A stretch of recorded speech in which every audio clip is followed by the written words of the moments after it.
aussi du système WorksOS, qui a été un clone il y a quelques années de l'Amiga OS, également par des initiatives d'amigaïstes passionnés de sociétés qui a lancé le projet. Donc sur le stand de Relais, il y a également WorksOS 2.1 qui est en démonstration, la dernière version qui est sortie au mois de juin, qui est en démonstration sur les cartes Effica, également disponible sur le stand. Donc l'autre alternative Amiga, l'autre Amiga NG, on va dire non officielle.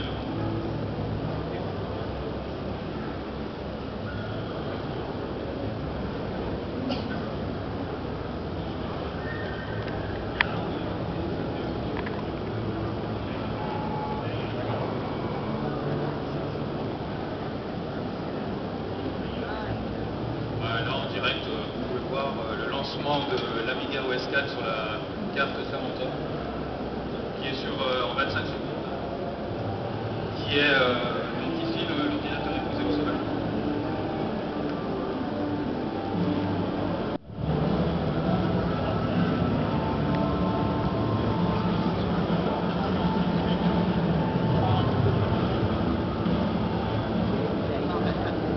Bien, bonjour à tous, merci d'être là. Je m'appelle Philippe, je travaille pour Hackett Systems, qui est la société qui fabrique la carte mère qui fait tourner entre autres OS 4, mais aussi plusieurs versions de Linux. De nombreux développeurs internationaux. En fait, le système OS 4 est développé, on va dire, par peut-être une trentaine de personnes. Il y a des Français, des Australiens, Allemands, etc., Danois, et enfin, j'en passe et des meilleurs. Voilà. Alors, pour expliquer très rapidement ce qu'est Amiga OS à ceux qui ne connaissent pas, je voudrais très rapidement faire... Parfait, c'est mieux. Je voudrais donc très rapidement faire une comparaison entre le système Amiga il y a pratiquement une vingtaine d'années et prendre quelques exemples comme ça. Donc côté Windows, qu'est-ce qu'on avait? En 90, on avait pas de multitâche. En fait, plutôt un multitâche coopératif, c'est un peu le terme technique. On avait peu de couleurs, 16 couleurs en natif. On avait des noms de fichiers sur le disque qui étaient limités à 8 caractères et 3 pour une extension, ou un doc par exemple. On avait aussi des applications qu'on était obligé de lancer à partir d'un petit programme pour ça, le programme manager, qui était, on disait, je veux une icône pour lancer tel ou tel programme. Côté AmigaOS, pendant ce temps-là, on avait du vrai multitâche préemptif, c'est le terme technique encore ici, et qui fonctionnait uniquement avec 512 kg de mémoire, un demi-méga de mémoire. C'était donc, je me rappelle, en 90. On avait des applications qui tournaient en 32 bits natifs, là c'est un peu le terme technique aussi.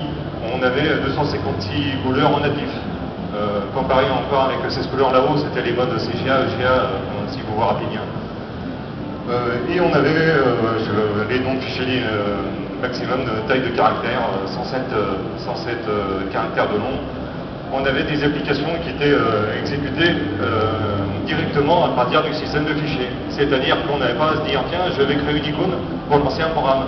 Il suffisait d'ouvrir mon CD, mon disque Robert. Prendre quelques exemples comme ça. Donc, côté Windows, qu'est-ce qu'on avait?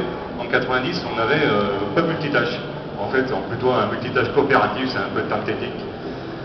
On avait peu de couleurs, 16 couleurs en natif. On avait des noms de fichiers sur le disque qui étaient limités à 8 caractères et 3 pour une extension, ou un doc par exemple. On avait aussi des applications qu'on était obligé de lancer à partir d'un petit programme pour ça, le programme manager, qui était, on disait, je crée une icône pour lancer tel ou tel programme.